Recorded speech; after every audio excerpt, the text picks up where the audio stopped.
नमस्कार। मैं doctor Harshal Shende, MD, आप सभी का विश्वहर्ता आयुर्वेद यूट्यूब चैनल में स्वागत करता हूँ।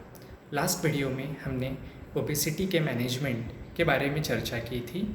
आज का हमारा टॉपिक है एक ऐसी समस्या जो सारी बीमारियों की जड़ है, दैट इज़ पेट के विकार। जब भी हम किसी से मिलते हैं, बात करते हैं, जब हम उनकी हालचाल पूछते हैं तो हमें रिप्लाई में आंसर आता है सब ठीक है। कुछ समय बाद पॉज लेके बोला जाता है बस थोड़ा बहुत पेट की शिकायत रहती है। कुछ लोग उसको सोफिस्टिकेटेड वे में थोड़ा सा स्टमक अपसेट रहता है ऐसा कहते हैं। कुछ लोग कहते हैं थोड़ा बहुत गैस की प्रॉब्लम, एसिडिटी की शिकायत होती है। ये सभी चीज़ें रिलेटेड हैं पेट से। जब हम इन सारी चीज़ों को एनालाइज करते हैं तब हमें पता चलता है कि पेट के क्या क्या समस्याएं होती है। उसमें से काफ़ी लक्षणों से आप भी वाकिफ होंगे, तो मैं एक इन शॉर्ट आपको सब चीज़ें बता देता हूँ। कुछ लोग कहते हैं खाना खाने का दिल ही नहीं करता है। कुछ कहते हैं कि भूख ही नहीं लगती है। घर वाले ज़बरदस्ती बोलते हैं खा ले इसलिए खा लेता हूँ। कुछ कहते हैं खाना देख के दिल तो करता है बट जब थाली में परोसा जाता है तभी खाना खाने का दिल नहीं करता है। कुछ कहते हैं 2 निवाले खाने के बाद पेट तुरंत भरा भरा सा लगता है। बहुत से लोगों का कहना होता है कि खाने के बाद पेट फूला महसूस होता है, पेट में जलन होती है, पेट में गैसेस बहुत ज़्यादा होते हैं। कोई कोई कहता है सीने में जलन, खट्टा पानी आता है। कोई कहता है जी मचलाता है, उल्टी जैसा महसूस होता है। बहुत से लोग कहते हैं मुंह कड़वा हो गया है इसलिए खाना खाने का दिल नहीं करता है। बहुत से लोगों का तो ऐसा कहना होता है कि टॉयलेट में काफ़ी ज़्यादा दुर्गंध आती है, टॉयलेट स्टिकी होता है, उसमें वाइट कलर का फेस जैसा महसूस होता है। किसी किसी को टॉयलेट में खून जाता है, किसी किसी के बदन पे पित्त उठता है। बहुत बार हम सुनते हैं लोग कहते हैं पेट में यार हमेशा दर्द रहता है, कंटिन्यूस एब्डोमिनल पेन रहता है। तो बहुत बार किसी किसी का पेट के अंदर सर और सर पेट में ऐसी ही प्रॉब्लम रहती है। तो ये सब चीज़ें क्यों होती है, इसके क्या कॉजेज़ हैं? जो भी पेट की समस्याएं है उसका सबसे इम्पोर्टेंट कॉज है पानी। पानी। पता नहीं कहाँ से लोगों ने लिटरेचर पढ़ा होता है या सुना होता है कि सुबह उठ के पानी पीना है। कोई कहता है मैं 2 ग्लास पीता हूँ, कोई कहता है मैं 4 ग्लास पीता हूँ, कोई कहता है मैं कंटिन्यूस हर एक घंटे में एक बोतल पानी पी जाता हूँ। कोई कहता है अरे पानी पीने से पेट सफ़ा हो जाता है इसलिए मैं पानी पीता हूँ। कोई कहता है बस यूँ ही पी लेता हूँ, मेरा फ्रेंड पीता है, मेरे घर वाले पीते हैं इसलिए पी लेता हूँ। जब उन्हें पूछा जाता है आपको प्यास लगी है तो वो रिप्लाई करते हैं नहीं। देन वो है नहीं बस यूँ ही पी लेता हूँ। कोई ठंडा पानी पीता है। ऐसा सब चल रहा है। बट एक चीज़ आप ध्यान में रखो, हमारा मनुष्य शरीर जो है ये पार्थिव शरीर है। तो इस चीज़ में आप जो जितना ज़्यादा वाटर डालोगे उतना ज़्यादा हमारे शरीर के अंदर गीलापन महसूस होगा और ये हमारे शरीर को तकलीफ देगी। जैसे हवन कुंड है, वहाँ पे धीरे धीरे अग्नि प्रज्वलित हो रहा है। उस हवन कुंड में हम घी की आहुति देते हैं। क्यों? ताकि अग्नि धीरे धीरे प्रज्वलित हो सके। वो जो घी है वो फ्यूल, ईंधन के रूप में वहाँ पे काम करता है। वैसे ही हमारा जो पेट है वहाँ पे जाठर अग्नि होता है जो धीरे धीरे प्रज्वलित होते रहता है। वहाँ पे हम प्रॉपर क्वांटिटी में, एडिक्वेट क्वांटिटी में और सही समय में अगर फ्यूल डालते हैं तो वो अग्नि प्रज्वलित होगा। बट हम क्या करते हैं, पानी इतना ज़्यादा पी जाते हैं या खाना खाने के पहले इतना पानी पी लेते हैं कि वो अग्नि ही बुझा डालते हैं। जैसे हवन कुंड में आप एक एक चम्मच ताम्हन से जब आप धीरे धीरे घी डालते हो तो फायर धीरे धीरे बढ़ते जाता है। बट एक ही साथ में आप पूरा 1 किलो का 2 किलो का घी का डिब्बा डाल दो, वो अग्नि बुझ जाएगा। वैसे ही हमारे शरीर का है। हम एक ही साथ जब ज़्यादा क्वांटिटी में वाटर पी जाते हैं, जो डाइजेस्टिव फायर है वो बुझ जाता है। फिर डाइजेशन कैसा होगा जब अग्नि ही नहीं है, जब गैस ही ख़त्म हो गया? तो तो फिर कैसे? मतलब ये एग्जाम्पल ऐसे हो गया कि गैस के ऊपर मैंने चावल बनाने के लिए टोप रखा है, चावल डाल दिया, पानी डाल दिया और नीचे से गैस ही ऑन नहीं किया, मेरा चावल बनेगा नहीं। सेम हमारे शरीर का है, आप जितना ज़्यादा पानी पियोगे हमारा फायर बुझ जाएगा, फिर वो जो वाटर है उसको डाइजेस्ट कैसे कौन करेगा? क्योंकि जब हम पानी पीते हैं तो उसको भी पचाना पड़ता है, उसको भी डाइजेस्ट करना पड़ता है।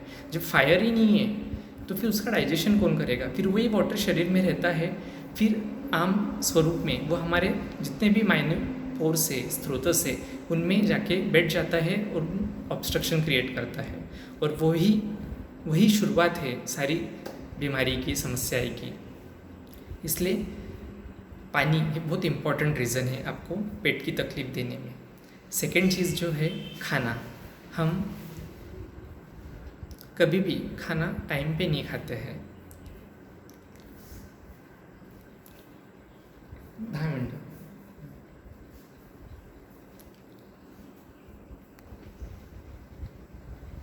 खाना कभी भी हमारा टाइम पे नहीं होता है।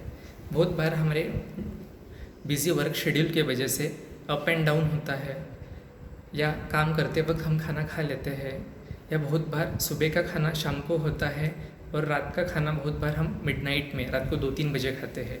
उससे पूरा शेड्यूल डिस्टर्ब हो जाता है। फिर क्या करना है?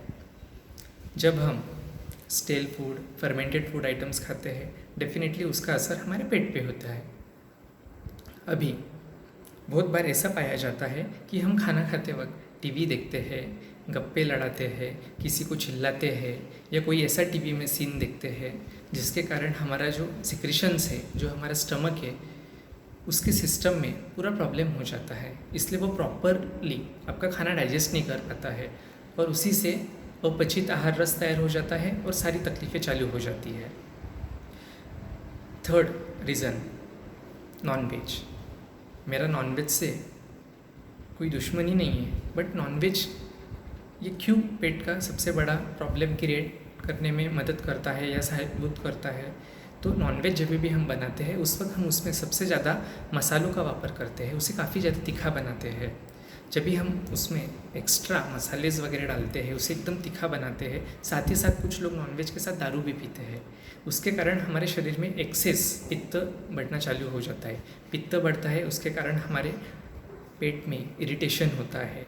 पेट में इरिटेशन होने के कारण हमारा जो आमाशय है उसके अंदर की त्वचा में संकोच प्राप्त होता है। उसी के कारण अल्सर फॉर्मेशन, आगे चल के हमारे जो आंतड़ी होती है, जो इंटेस्टाइन होती है, उसमें सूजन वगैरह आती है। आगे चल के वही काबिल में रूपांतर हो जाता है, और इन्हीं चीज़ें कंटिन्यूसली होने के कारण फैटी लीवर, फिर उसका रूपांतर लिवर सिरोसिस में हो जाता है। और अगर फिर भी ये चीज़ें कंटिन्यू चलती रही तो आगे चल के हमें इसोफेगल वेरिसेस होता है। उसके बाद नाक में से, मुंह में से खून आना चालू हो जाता है, और एट द एंड क्या होता है, किडनी डैमेज हो जाती है। ये सब चीज़ें होती रहती है। इसीलिए अगर हम नॉनवेज अगर कम खाते हैं, उसको ज़्यादा स्पाइसी नहीं बनाते हैं, तो it's well and good. Most important thing, आज बहुत से लोग आहार, निद्रा एंड ब्रह्मचर्य इनका पालन करना ही भूल गए हैं। ये one of the major factor है आपके पेट की समस्याएं के लिए। बहुत से लोग दिन में सोते हैं, रात में जगते हैं। ये जो चीज़ें हैं, दिन में सोने के कारण फिर से शरीर में जो कुछ खाया हुआ है वो आहार रस वैसे ही अल्सर के रूप में पड़ा रहता है। प्रॉपरली उसका मेटाबॉलिज्म नहीं हो पाता है, एसिमिलेशन नहीं हो पाता है, और अलग अलग समस्याएं, बीमारी के लिए वो आपको मदद करता है। वैसे ही रात में जब हम जगते हैं, एक्सेस रात में जगने के कारण शरीर में वात पित्त की दृष्टि होती है और अलग अलग तकलीफ होती है। इन सभी बीमारियों का अगर जड़ देखा जाए तो वो पेट ही है। अभी आप कहोगे कि ठीक है, मैंने इन सब चीज़ों को अवॉइड किया, क्या पेट की तकलीफ, ऐसा क्या होने वाला है अगर मैं इसको ट्रीट नहीं करता हो, इसके ऊपर ध्यान नहीं देता हो? तो फर्स्ट इम्पॉर्टेंट थिंग जो होता है वो है, पेट की तकलीफ को अगर हम नज़रअंदाज कर लेते हैं या ध्यान नहीं देते हैं, तो जो मेजर चीज़ हमें देखने को मिलती है वो है धीरे धीरे हमारे शरीर में वज़न कम होने लग जाता है। हमें अलग अलग मेटाबॉलिक डिसऑर्डर्स जैसे डायबिटीज़, ब्लड प्रेशर, ये तकलीफ़ होना चालू हो जाती है। हमारे आँखों के नीचे डार्क सर्कल्स आना चालू हो जाते हैं। अलग अलग आई डिसऑर्डर्स, आँखों की शिकायतें चालू होती है। हड्डियों का जो ऑब्स्ट्रक्शन है, हड्डियों के अंदर जो ऑयलिंग होता है वो कम हो जाता है, इसलिए हड्डियों में से आवाज़ आना, जोड़ों के दर्द चालू हो जाते हैं। इसी चीज़ के कारण आगे चल के हमारी जो इंटेस्टाइन है, इंटेस्टाइन के ऊपर सूजन आती है और इंटेस्टाइन प्रॉपरली काम नहीं कर पाती है। जब यही चीज़ें चलती रहती है, क्योंकि maximum absorption of vitamins, minerals, ये सब इंटेस्टाइन से होता है, वो भी नहीं होता है प्रॉपरली, उसके कारण आगे चल के हम कहते हैं कि डेफिशिएंसी ऑफ कैल्शियम है, डेफिशिएंसी ऑफ मिनरल्स है। इसलिए आप देखो मैक्सिमम लोग 40 के बाद में अरे कैल्शियम की कमी आई, B12 की कमी आई, इसलिए मैं उसकी गोली खा रहा हूँ। ये सभी चीज़ें उसी के कारण है। अगर आपका पेट बराबर रहेगा तो डेफिनेटली आपके पूरे फंक्शनिंग, क्योंकि मुख से लेके गुद तक जो चैनल है उसको महास्त्रोतस कहा गया है और प्राणवायु का अधिष्ठान ही महास्त्रोतस है। अगर ये सब प्रॉपर रहेगा तो डेफिनेटली आपको किसी भी चीज़ की तकलीफ या शिकायत नहीं होगी, आप हेल्दी एंड फिट रहोगे। मोस्ट इम्पॉर्टेंट थिंग, आपको पेट की समस्याएं है या नहीं है, ये पहचानने का सबसे अच्छा लक्षण जो हमारा शरीर खुद हमें बताता है, दैट इज़ यूर टंग। आपकी ज़बान ये इंडिकेटर है आपके GI ट्रैक की, गैस्ट्रोइंटेस्टिनल ट्रैक की। मतलब आपका पेट बराबर है या नहीं, ये आपको आपकी ज़बान से पता चलता है। अगर आपकी ज़बान पे वाइट कोटिंग है, फिर वो कितने क्वांटिटी में है, अगर वाइट कोटिंग दिख रहा है तो डेफिनेटली आपका डाइजेस्टिव सिस्टम पूरा का पूरा वीक है। सो बहुत लोग कहते हैं अरे मैं सुबह उठ के स्क्रैपिंग करता हूँ टंग स्क्रैपर से तो वो निकल जाएगा। नहीं, वो निकल जाता है उस समय के लिए, बट आफ्टर 15 to 20 मिनट्स फिर से वो टंग आपकी कोटेड हो जाती है।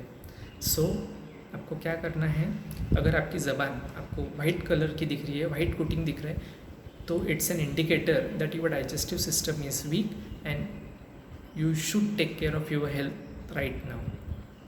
तो हमारे हेल्थ को, हमारे पेट की इन समस्याओं से हमें अगर झुंझना है, इन सभी चीज़ों से हमें बाहर निकलना है, तो क्या करना चाहिए, क्या स्टेप्स को फॉलो करना चाहिए, इन सभी चीज़ों के बारे में हम हमारे नेक्स्ट वीडियो में बात करेंगे।